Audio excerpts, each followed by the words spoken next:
Hi, everyone. Thank you for joining us today. We are excited to have you with us so we can talk about transitioning to the 1200 course. A few things before we get started.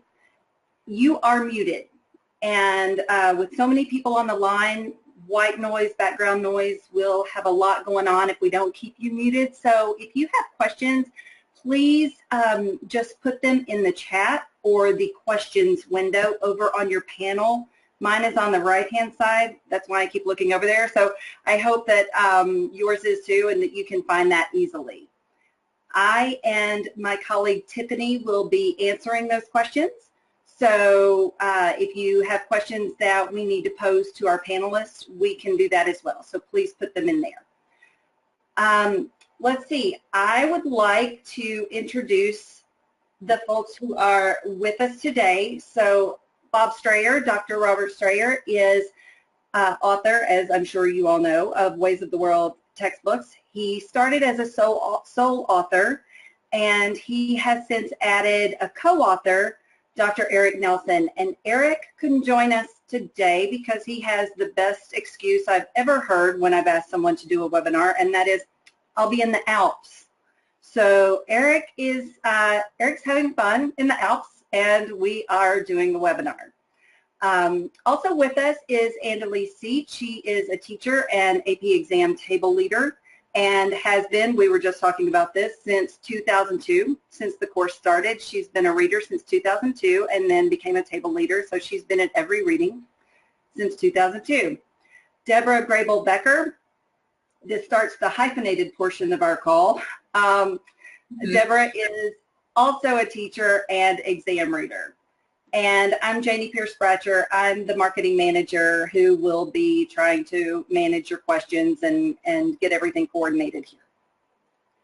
As we go, we will be referring sometimes to our AP Updates website. If you have not heard about this website, feel free to jot down this URL. This website includes some resources for the Ways of the World textbooks. If you don't use Ways of the World, it might still be helpful to see some of the resources that are there, including a video from Andalee and Deb. So feel free to jot that down, and we'll reference it occasionally throughout this webinar. Today's agenda is that we will have Dr. Strayer talking about kind of what led up to the course changes and how he and Dr. Nelson kind of looked at dealing with the new framework. How do you embrace it and create the textbook, and how did they go about developing a 1200 edition based on a book that had 6 parts that needed to be condensed to 4.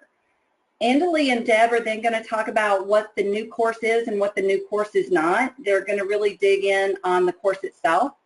So feel free to hang in there for that portion. And if you're interested in getting more information about the 1200 edition, or getting a quote, or you have questions about the book itself, then I can try to help you with that at the very end of the call.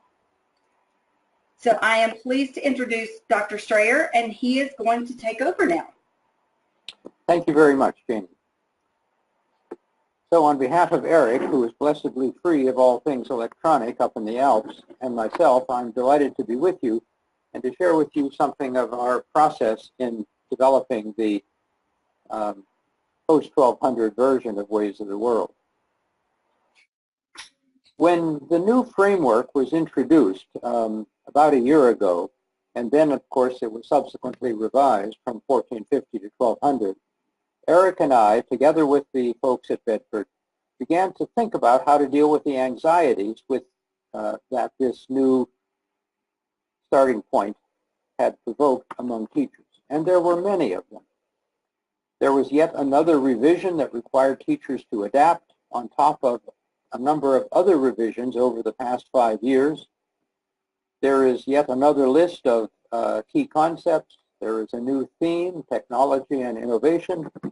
There are a variety of illustrative examples and more things that all of you will have to adapt to as you begin to teach this course. The most important of which, of course, is the new starting point of 1200. Many people in both the university community and in the AP community have lamented the loss of the grand sweep of world history, which has been so truncated to the last 800 years.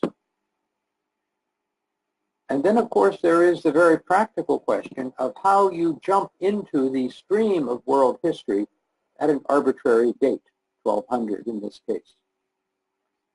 So Eric and I, together with the folks at Bedford, had a number of discussions about how we ought to respond to this.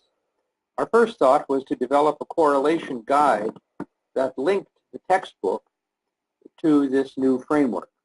That has been done and is now available to all of you. But we finally decided in late 2018 that we really needed to do a revised version of the book itself, one that more closely aligned with the new curriculum beginning in 1200. And our thinking on this was influenced by responses that we got from teachers that such a book would be useful to them, as well as to our own sense that this would be reassuring to teachers who were using the book.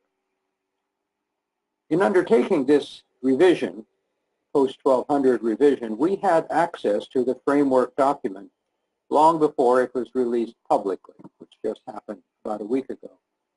We were operating under a non-disclosure agreement, so we were not free to talk publicly about it.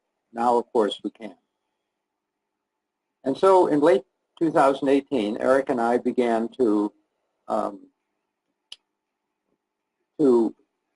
develop a new part 1 for our book, which will be ready by the late summer or early fall. More about that from Janie a little bit later. As we were developing this new part 1, it was obvious that the big question was, what do we do about everything that happened before 1200? How do you jump into the ongoing stream of world history in 1200, which is, in fact, a rather arbitrary date that, except for the Mongols, has little significance in world history. It is different in this respect than 1492. 1492 obviously has some world historical significance because it brought together the Eastern and the Western hemispheres with enormous consequences for everybody.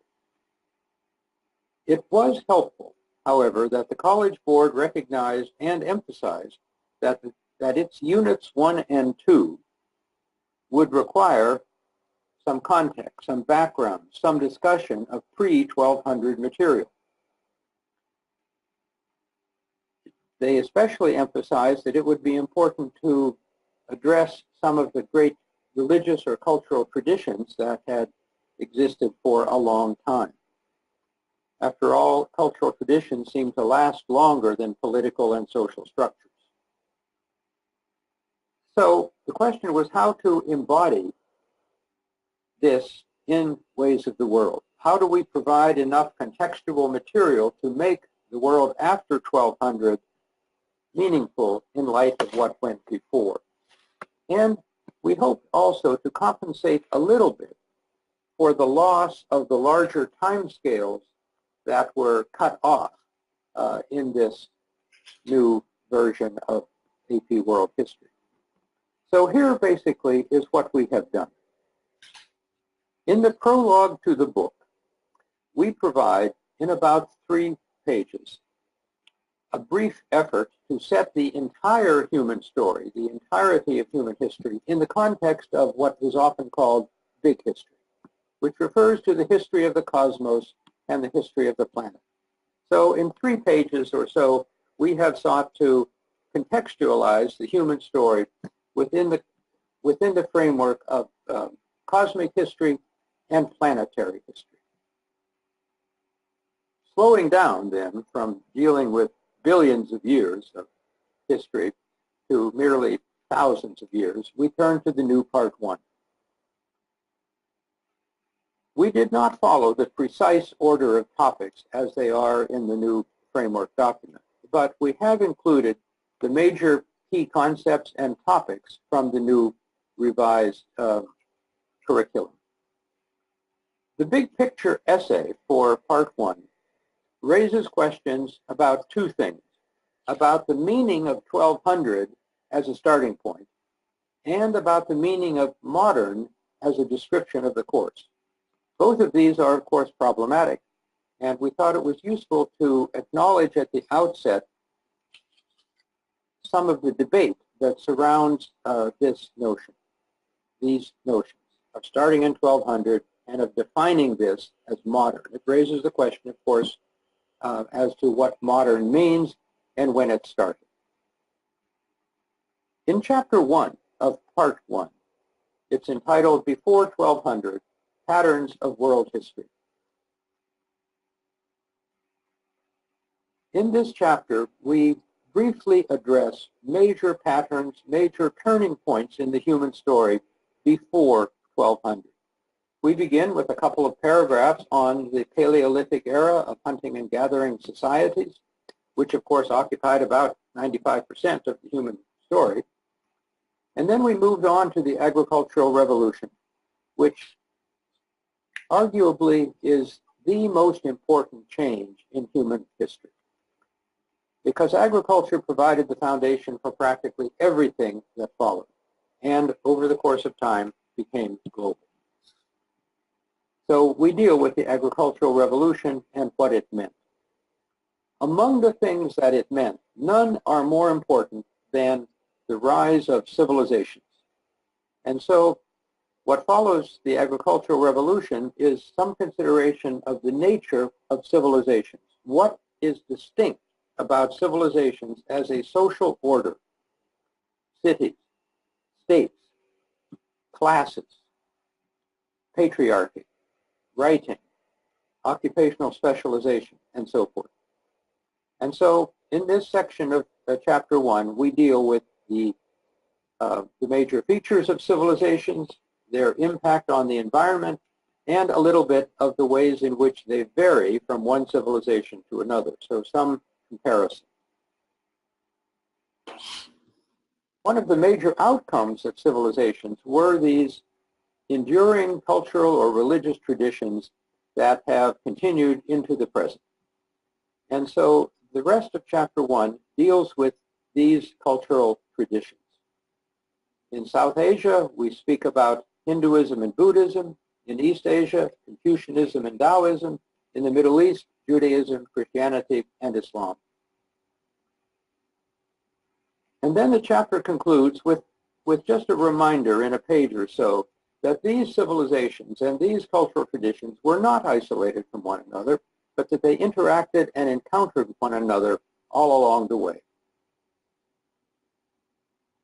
Chapter 2, then, of Part 1 focuses on the major civilizations of Eurasia and the Americas in the 1200 to 1450 period, with frequent references to developments before 1200. That, of course, follows the new curriculum, in which many of the key concepts or the suggested illustrations predate 1200 by many centuries. So this chapter addresses Chinese civilization and its impact on the rest of East Asia, Korea, Vietnam, Japan. It addresses Islamic civilization, the continuing expansion of Islam, its cultural interactions with other regions and traditions, and its fragmentation. Then we turn to European Christian civilization and look briefly at its decline in the Byzantine Empire and its new and novel expressions in Western Europe and in Russia. And finally, Chapter 2 addresses the civilizations of the Americas with a focus on the Aztecs and the Inca. So Chapters 1 and 2 deal with the various kinds of civilizations and societies that inhabited the world of 1200 to 1450. The issue here is diversity. We are trying to show the various kinds of human constructions that developed by that point in time. In the two chapters that follow, chapters 3 and 4, the theme changes from diversity to connection. And in chapters 3 and 4, therefore, deal with the theme of interactions and encounters among these various civilizations and societies. Chapter 3, for example, focuses on this theme of connections and interactions as expressed by long-distance trading patterns.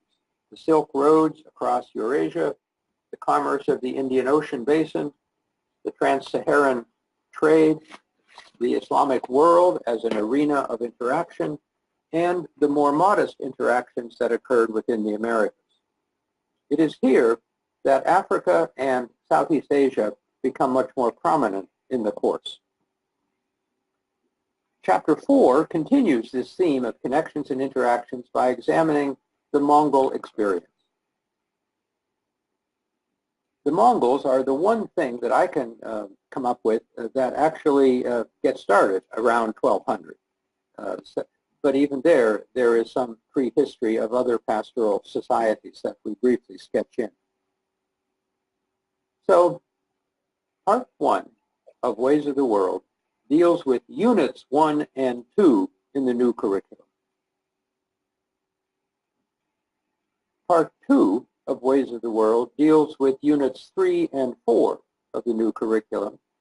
Part 3 deals with units 5 and 6, and Part 4 deals with units 7, 8, and 9.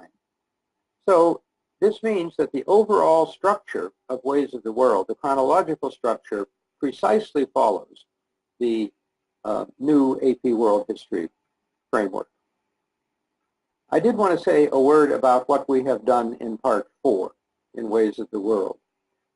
It has been reorganized since the 3rd edition. In the 3rd and previous editions, the section on the 20th century was organized by regions of the world: the Western world, the Western capitalist world, the communist world, the colonial and developing world. But we came to feel that 25 years or so after the end of the Cold War, that kind of organization reflected too much the realities of the Cold War. So what we have done in this edition, in dealing with the 20th century, is to look, first of all, at events in the first 2 chapters of Part 4. Events such as the World Wars, the rise and fall of communism, the Cold War, the end of empire or decolonization. These major events that have occupied us in the last century. That is followed then by a section, by 2 chapters, which deal with major processes that underlie and were perhaps more fundamental than the events on the surface of things.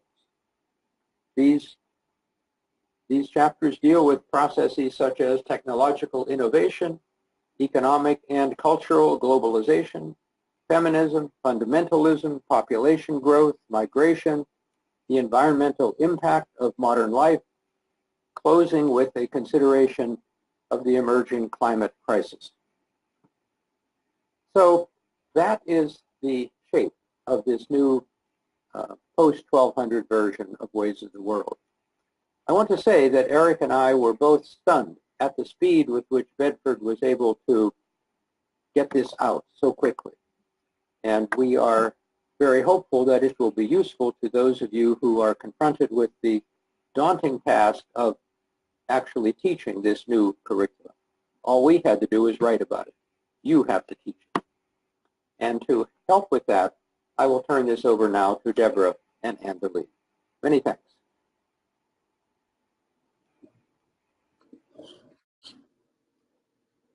Okay, well, thank you, Dr. Strayer, for that introduction.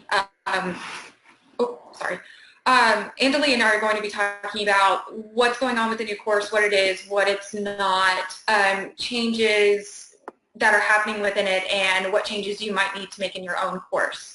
So, okay. So, oh dear, I apologize. I'm working on a separate screen.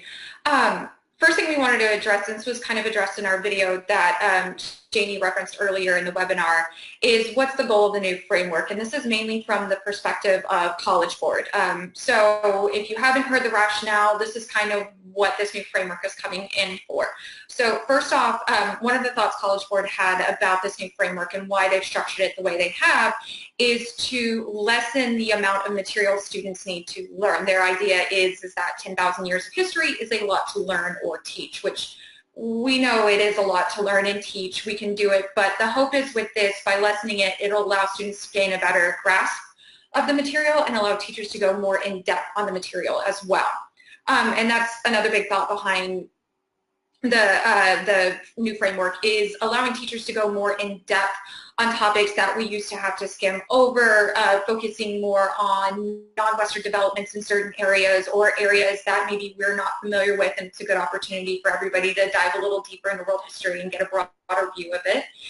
And then one final thing that's coming out in this new framework is some guidance on how to incorporate skills into the material as you go through it. So if you have been able to access the new unit guides, unit framework, what you'll notice is in each of them at the beginning, I'm going to go reference mine really quick.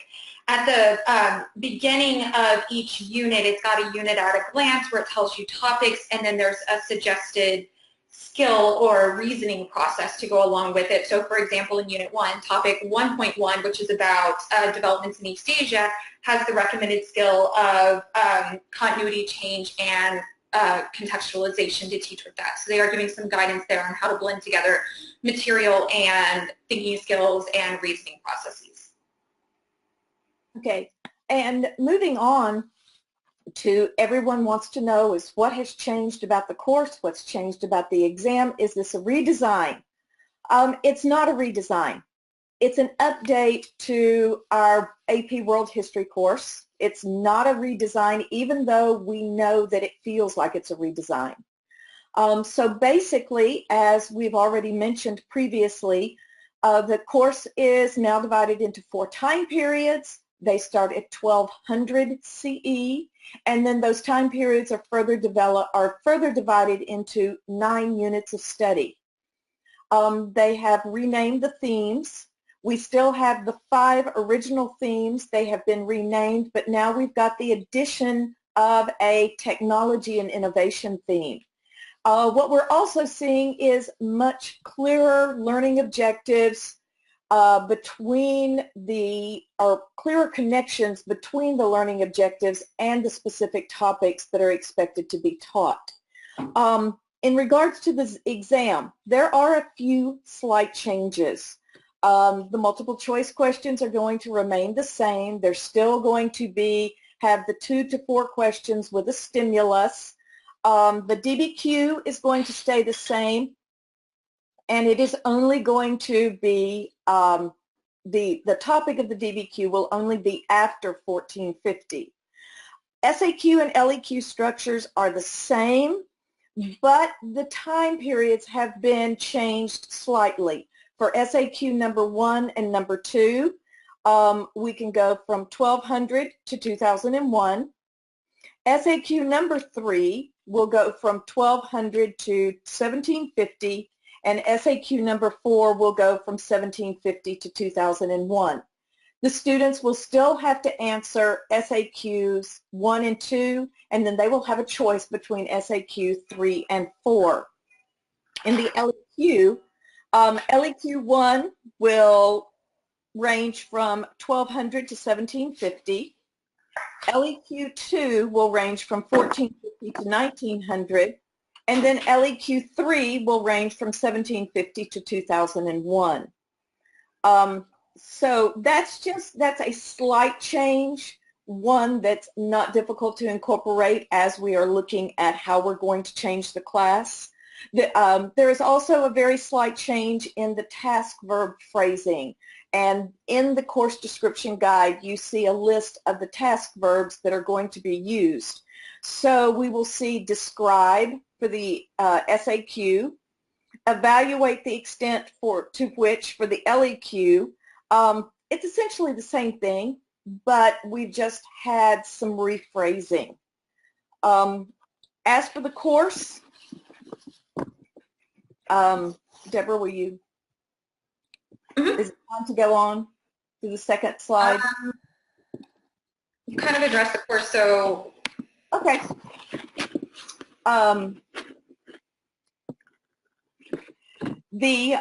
One of the things that Deborah and I want to caution everyone about is that the course starts at 1200, but for those of us, we need to make certain that we do look at the state standards. For example, Deborah and I are in Texas, and we know that it is our responsibility to teach all of the TEKS rather than just starting at 1200. So you will want to make certain of what you are required to teach. When you're looking at the unit guides, it's a unit, the framework, the unit-based framework is a roadmap rather than it's designed to help you through the changes rather than be a curriculum guide. That means that we've got clearer connections between the learning objectives and specific topics. We've also got clearer connections to the themes. And as I said before, we do have the addition of one extra theme now. Okay. Back to you, Deborah. So yeah, the unit-based framework is just giving suggestions, which kind of ties into the idea of what do I have to change, because I know all of us have been asking ourselves that since we first got that email about a year ago, and now with the release of the new course description guide and the unit guides, is what do we need to change as teachers? So first off, there's kind of two changes that I see, and I know everybody will have their own ideas about this, but the first change that I'm seeing that we'll probably need to make is how we structure our course. Now, one big thing to keep in mind is, like Andalee said, look at your state standards. In Texas, TEA has come out and announced that we are expected to cover all of the TEKS, so we still need to cover pre-1200 material, that we are going to drastically shorten it compared to what we've done in the past.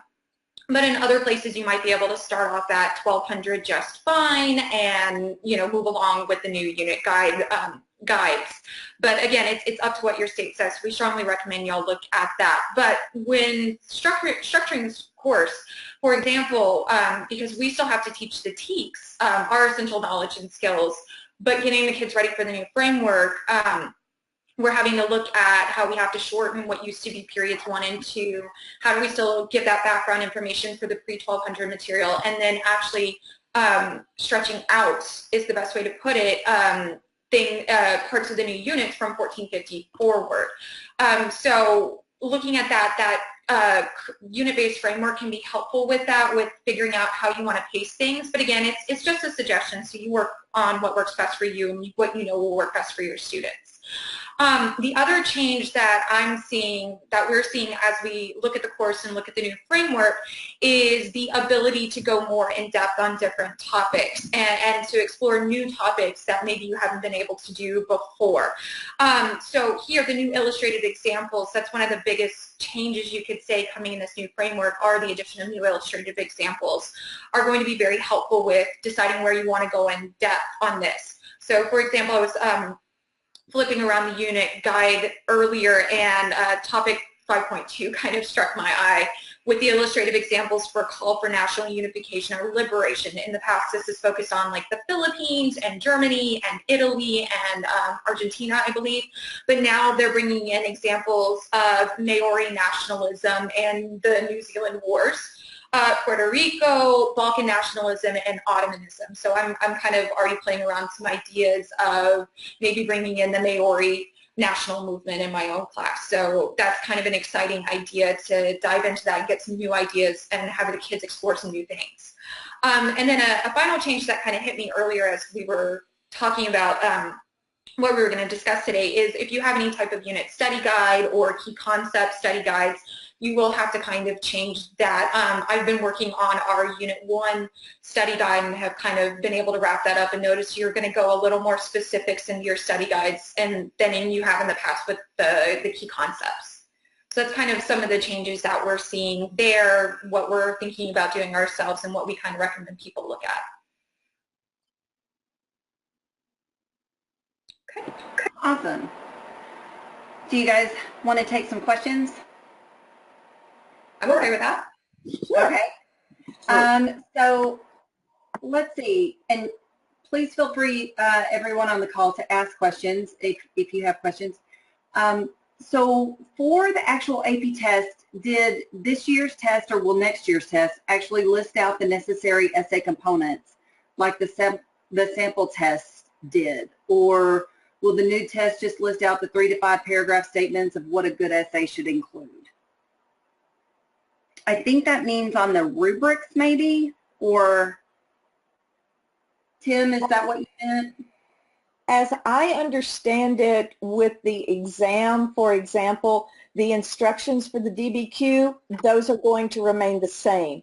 In other words, you will have the wording up at the top, and then you will have the bullet points that are essentially the rubric of the DBQ that reminds students what they must include. Now, if you're asking for a guided rubric, we're not sure yet. There's nothing in the new course description guide that's been published, but we're wondering if something else is going to be published later on. And then I'm sure the rubrics that are kind of given out as a guide at the reading will be published like they have been in the past. I believe it's closer to the beginning of the school year. Usually around September 1st. Yeah. But I think they'll be a little more extensive than the paragraphs, but as for what's included in the new course description guide, we're kind of in the same place y'all are. Okay. And will there be a bank of updated LEQ questions in the new AP resources? I think that's yes, right? Yes. Mm-hmm. Yes. Yeah, there's 3 for each part of the book, I believe.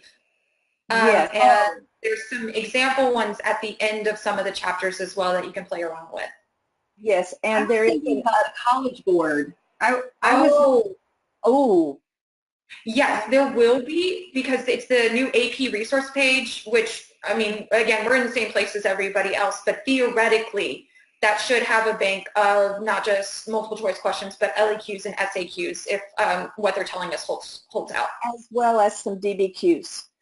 If you look down on the new course description guide, if you look down at, there's a course at a glance page, and if you look at it, there right down at the bottom, it says what will be included for you to use with these new resources that College Board is providing. Like for Unit 1, the Global Tapestry, down here it says about 15 multiple choice questions, 2 short answer questions, and 1 free response question, an LEQ. They're not introducing the DBQ until we get to that 1450 time period, since that's the date range on the DBQ. Mm-hmm.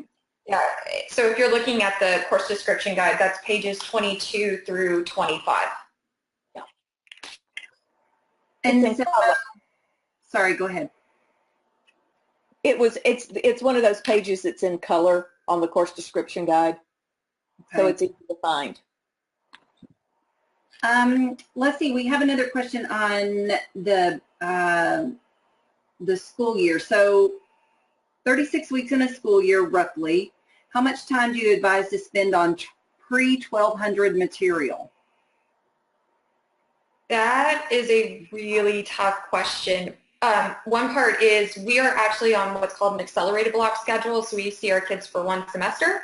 So y'all are going to think I'm a little crazy for this. I've already plotted it out, and I'm spending 6 days leading up to 600 CE, and then I'm going to start weaving in the 600 to 1200 material as I go through Unit 1. If you look in Strayer, I do believe there is a unit-based guide for anybody who's going from like the dawn of humanity to 2001 like we used to. There is a guide there that we worked on to help give some guidance there. So I don't remember exactly what we said, but there is a little bit of guidance there for you. Could I make a comment on this question? Absolutely.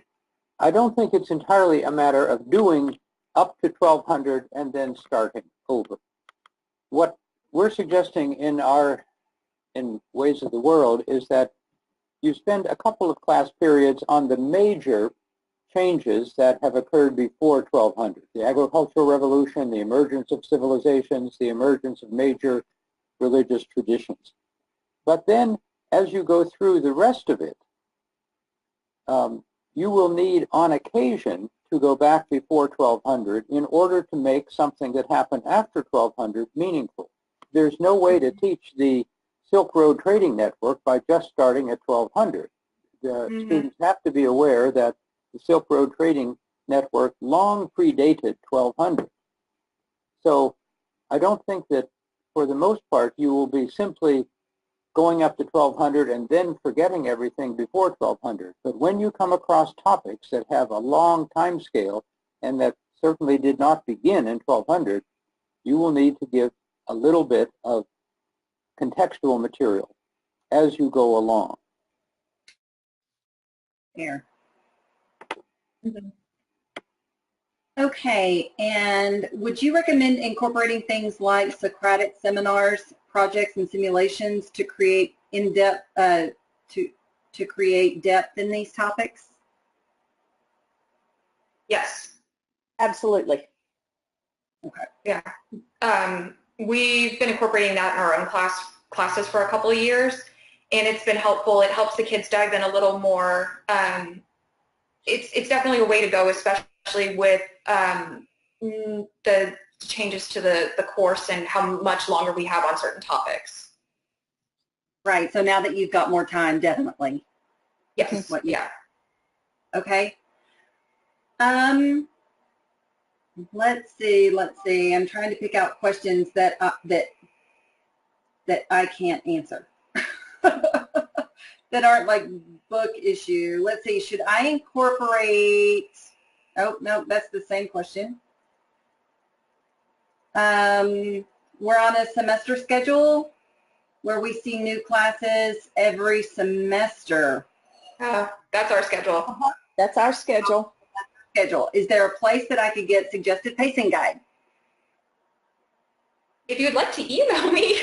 Yes, and our emails are available. The other recommendation is looking at the pacing guide in Strayer and just, day 1 and day 2 is day 1 for you. But if you'd like to email me, I think, Janie, we have our emails at the end, correct? We do. And I'd be happy to share you kind of my rough sketch so you at least have something to work off of. Yes, we can share that, definitely. So let's see. Elizabeth asks, we have the 3rd edition of Ways of the World. Is there a suggested approach in using parts of the 3rd edition to help build a quick background? Sounds like maybe parts 1 through 3, Bob, kind of like what you looked at doing when you were kind of combining. I don't know if we referenced. Oh, I'm sorry, Dr. Strayer, go ahead. We took some material from selected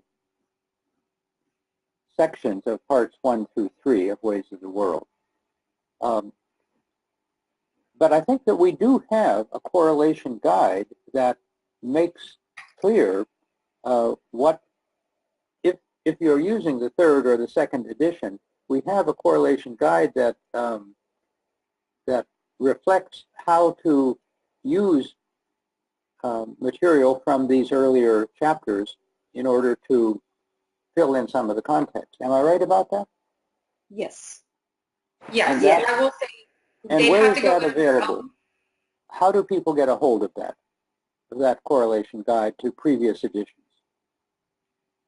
If they, Janie, am I not correct? If they use the link that we gave at the very beginning of the course, of this webinar, then that link will have an access to that correlation guide, to the new material, to the new course description guide.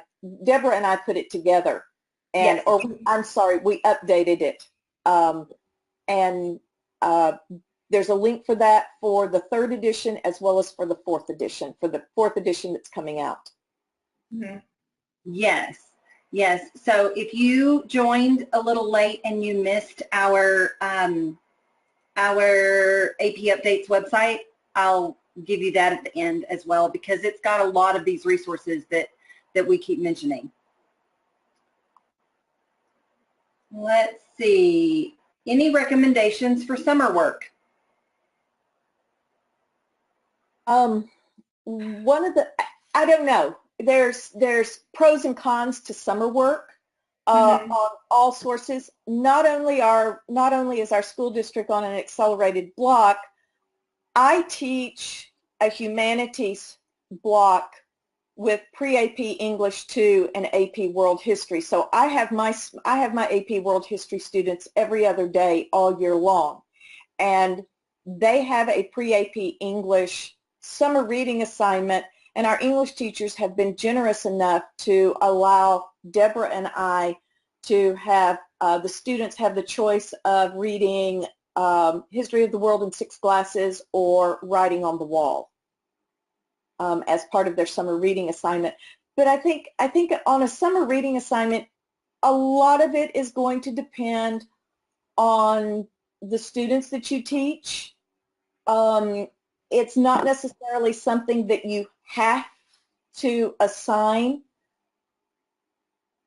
There's a lot of students that are not going to do it. So I mean, I can't answer that question. It's a question that you have to look at your student population, at the socioeconomic, the demographics of your population, and decide, am I going to give a summer, or am I going to give a summer assignment? Mm-hmm.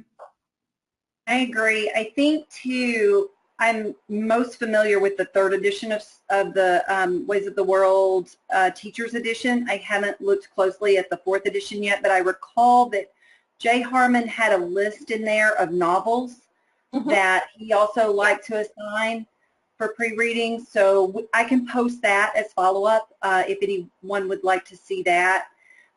Also, we do for just for everyone, if you are interested in this, you can email me, you can ask your Bedford representative.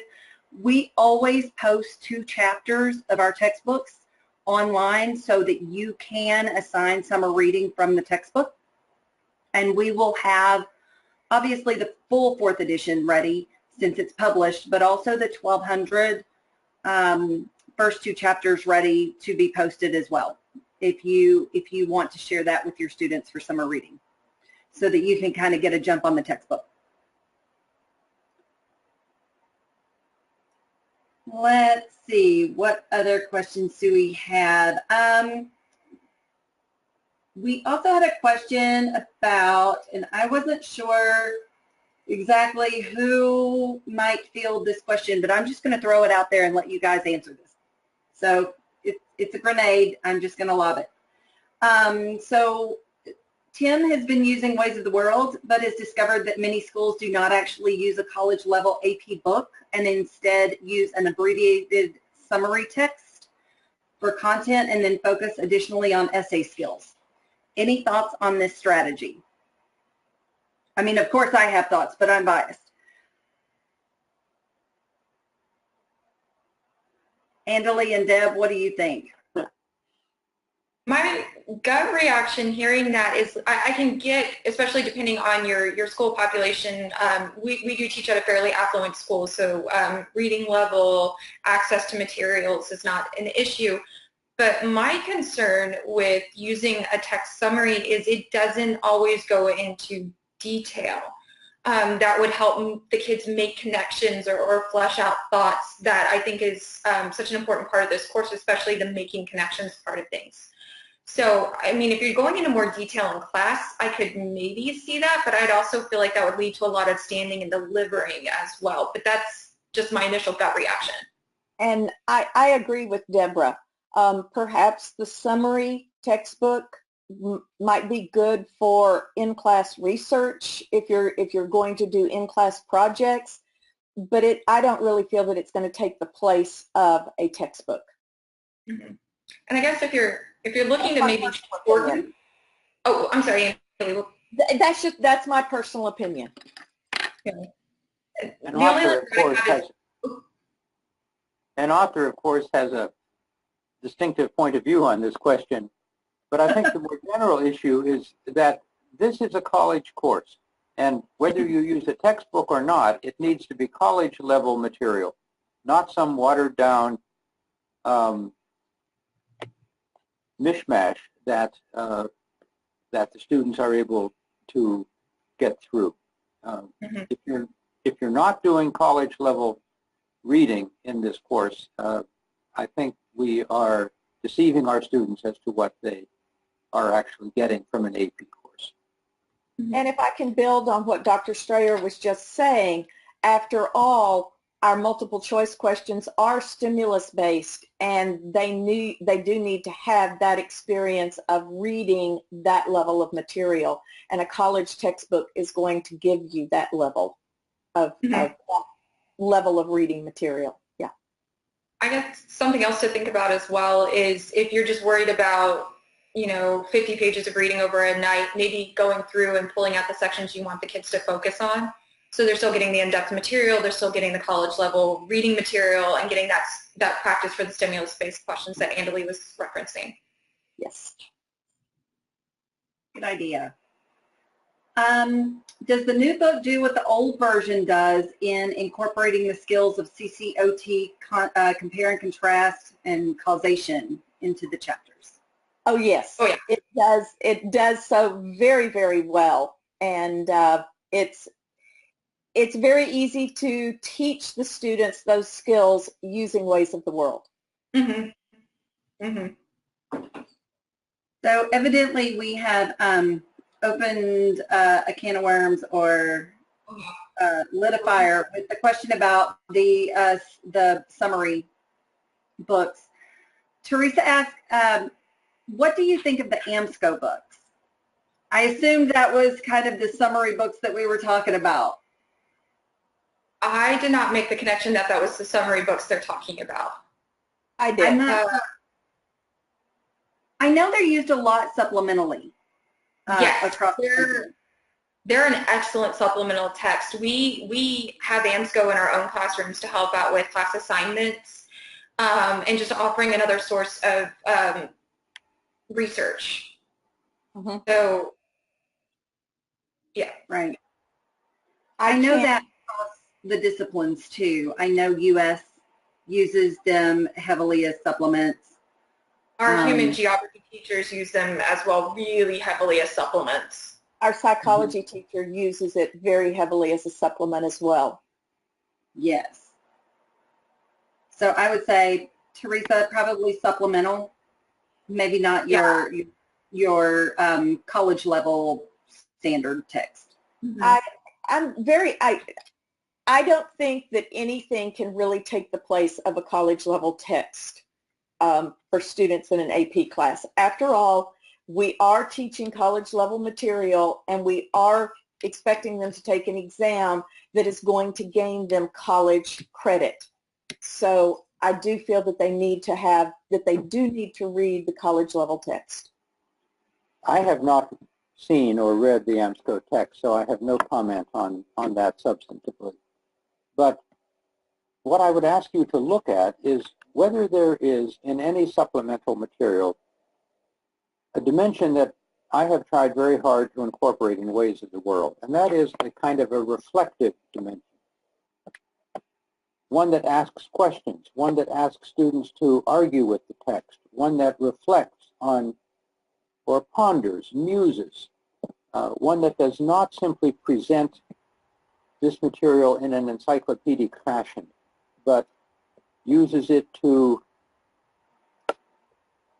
teach the kind of skills that we want our college students to have. Analytical skills, raising questions, arguing, relating evidence to theories or theses.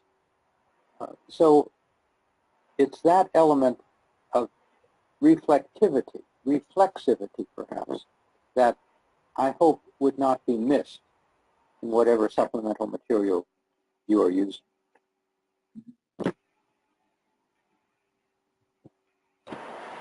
Okay, perfect. And I am going to quickly, because we've got a few questions coming in about the new edition, so I'm just going to hop in and answer some of these straight away. So for anyone who hasn't heard about the 1200 edition that Dr. Strayer was talking about, we do have a briefer version of our 4th edition coming out in the fall. The way that we're doing this, because as Dr. Strayer mentioned, we are scrambling to get the 1200 edition ready. We are offering a preliminary edition that will come initially, and then the full student book will follow. So the preliminary edition is the first 2 chapters along with part 1, and that is intended to get you started straight away when class starts. It publishes on August 1st, and so you should be able to hopefully start with that, and then the full, or not the full, I'm trying to use full as the like 6-part book and brief as the 4-part book. The complete 1200 edition will publish mid-September. All right. We do have a completely new, unique teacher's edition coming with this also, so it will be ready and published in December. The digital files will be ready before this, so we should be able to share some of those with you if you are adopting the 1200 edition this year. The Strive for a 5, which is a prep guide, it's a study guide and prep guide in one. It will be ready in September also, so you'll be able to order that and receive that along with the textbook if you order it that way. Our digital resources are Launchpad, and then a, like if you use iPads only, we have a Vital Source ebook. Both of those will be ready in a preliminary edition in September to begin the school year, and then we will update them as we complete the books. So you'll have like the first 2 chapters to start, and then you'll get the remaining chapters as they're published. Because Dr. Strayer mentioned the kind of what Bedford had to do to get this ready.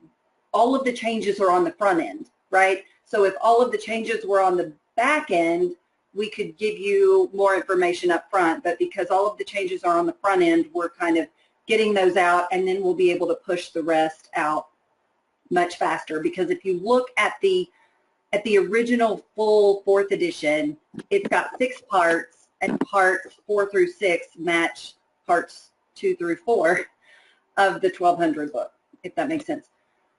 We have the teacher resources also coming in September. We're going to have some new PD videos also, which is exciting. We'll have those ready in January. Co-author Eric Nelson is doing some new videos along with Barbara Ozuna, who is doing some new videos on how to tackle the course. Barbara also did some, if you've seen the 4th edition or if you want to get a copy to preview, I can send you that. She also did some skills workshops in the book itself, which is really helpful for students as they tackle those skills. We also, what's new for 1200 is we're doing a single reader volume for 1200. We are, that will be ready in 2020, but it is a reader, a Thinking Through Sources volume that will start at 1200. And then finally, we have the ExamView test bank that will be ready digitally on in December, and then the printed version will arrive in January. All right, as I've been talking, I've seen this, all the questions lighting up over here. So let me come back to that. Let's see, do our schools need to go ahead and order the books, or should they wait until they publish? You can order now. We will work with you so that when your school places the order, everything flows correctly. So if you order, 30 copies, you'll get 30 copies of the preliminary edition, and then you'll get the 30 copies of the student edition when they publish. Our warehouse at no additional cost. At no additional cost, right. So all of that is figured into the cost of the book, and that's where we provide you with the quote, so it's very clear what we're doing. And please follow up with me afterwards if you're interested in that. Is there an app that connects to Canvas? Launchpad is a course management system. I need to double check on Canvas, but I can do that for you. Greg Williams. Thank you. I will do that. And I'll get back to you. Can I order one with a teacher's edition because my school won't purchase it? Yes, so teacher's editions, let me email you separately, Megan. Teacher's editions and the teacher resources are part of the adoption package. But if you are an adopter of a prior edition, so if you use Ways of the World second edition or you use the first edition, then you can purchase the materials for the new edition. And yes, you can purchase it individually, but let's talk about that and see if we can work that out for you. We just ordered the third edition. Will there be a discount for those books? No, ma'am, we're not discounting those books. Actually, we've done a lot of, we've created a lot of resources to go with the third edition. Deb and Andalee did a lot of those for us. So that the third edition, we knew the College Board announced those changes as we had the third edition, right? We were preparing for the fourth edition, but we already had the third edition out. So what do? So that's why we created the additional resources for you guys that had to make purchase decisions when the College Board just also announced, because we know that you have to go before school boards and, sometimes you have to do class tests or pilots, to get approval. So we provide a lot of resources for you there. All right, if you have any additional questions, here are email addresses. You can reach out to us and we will be happy to answer your questions or refer you to someone who can better answer your questions. Deb, Andalee, Dr. Strayer, do you have anything that you'd like to add in closing? No. Good luck on a difficult task. Yeah. It is a difficult task. Also, if you're interested in the website that has the updated resources, it is go.bfwpub.com/ I'm talking fast, I'm sorry, even through Texan. go.bfwpub.com/AP-course-updates. And we'll send this out in the follow-up message as well. I can send this to everyone. Thank you, everyone, for joining us. World history is one of these things that is impossible to teach and absolutely necessary. Mm-hmm. Yes. Thank you, Bob. That is a great way to end the webinar. Thank you, everyone. Thank you, panelists.